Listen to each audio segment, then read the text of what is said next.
Salut, c'est Trado, content de vous retrouver pour la mise à jour de l'indice parisien. Alors, je vous rappelle que, étant en fin de semaine, l'analyse hebdomadaire et mensuelle auront lieu plus tard de manière séparée dans l'analyse du week-end. Pour l'instant, on va se concentrer sur l'analyse technique journalière.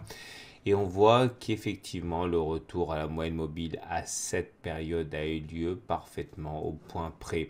Je vous rappelle que après avoir fait une, 2, 3, 4, 5 clôtures au-dessus de la Bollinger supérieure, il était attendu qu'après une réintégration des Bollinger, comme il s'est produit jeudi, qu'un contact avec la M7 soit réalisé et c'est maintenant fait.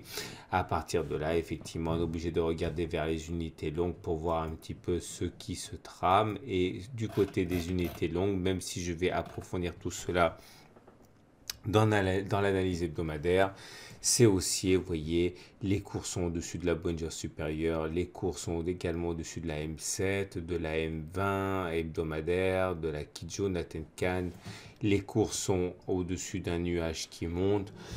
Tout ça milite pour une continuation de la hausse en données hebdomadaires comme en tendance mensuelle, puisque les cours, effectivement, viennent de casser de manière claire les 5440, le plus haut précédent. Donc, tout, effectivement, milite pour une reprise de la hausse.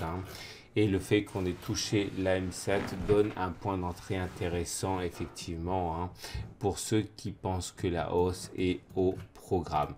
Au-delà, les indicateurs techniques n'apportent pas grand-chose de plus. La tendance est haussière, on le sait, le MACD est au-dessus de son signal, le momentum est au-dessus de 0, le RSI au-dessus de 50. Tout, effectivement, milite pour une continuation de l'ascension. Donc, pour l'instant, tant qu'on se maintient au-dessus de la M7, il n'y a aucune raison de s'inquiéter. Si on devait casser la M7, on aurait rendez-vous pour le support suivant sur la Tenkan. Et puis pourquoi pas sur la M20. Mais encore une fois, pour l'instant, la tendance est extrêmement haussière. Regardez comme les mèches basses sont longues, que ce soit sur la séance de jeudi ou sur la séance de vendredi. Eh bien, ces mèches longues signifient que on a réussi à clôturer bien au-dessus des plus bas du jour, ce qui montre les intérêts acheteurs. Voilà ce qu'on pouvait dire. Je vous donne rendez-vous donc ce week-end pour des analyses de moyen et de long terme. On va tout de suite passer aux autres marchés, notamment le DAX 30 qui lui aussi signe une séance assez intéressante. 1, 2, 3, 4, 5 clôtures au-dessus de la Bollinger supérieure.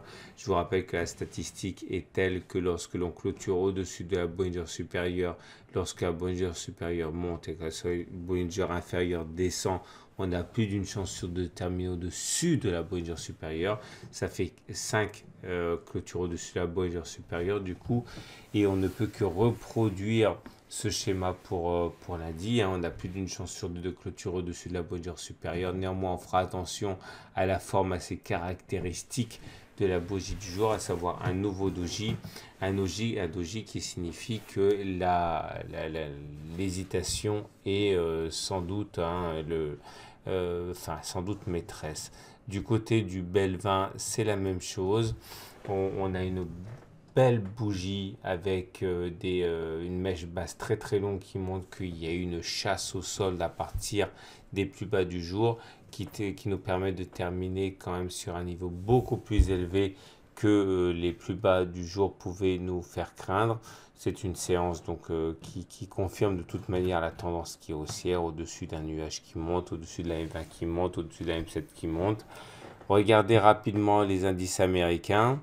Le SP500 qui termine sur une configuration de rassurante. On a rebondi sur la M7 et on termine au contact de la Bollinger supérieure.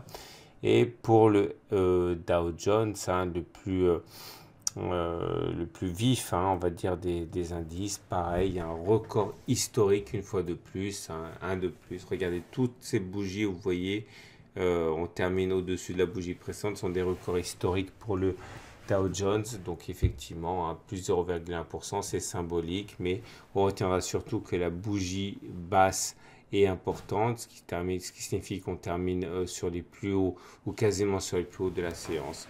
Voilà, donc tout se passe pour le mieux. Je vous donne rendez-vous ce week-end pour l'analyse hebdomadaire du CAC, du DAX, du Belvin sur des unités de temps mensuelles et hebdomadaires. Voilà, à demain pour la mise à jour.